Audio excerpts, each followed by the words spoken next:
Guys, MahaDao. Myself to pick this move right here on October 2nd. The volume of these coins was $110,000. 6 hours later, the volume pumped to $275,000. Guys, this is the picture I share in the private list.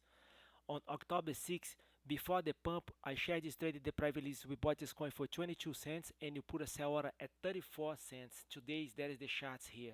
We will hit the target, guys. Overall, today, the whole market's going down and you made 110%.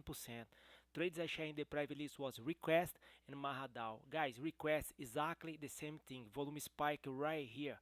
On October 8, the volume spiked from $200,000 to $4.2 million. The rest is the history. I shared this trade in the private list on October 9. We bought this coin for 6 cents and put a sell order up here. Daily resistance 10 cents. Feel free to reach me out. TradeCryptoTime@gmail.com. I share all my trades in the private list. Together, we are strong.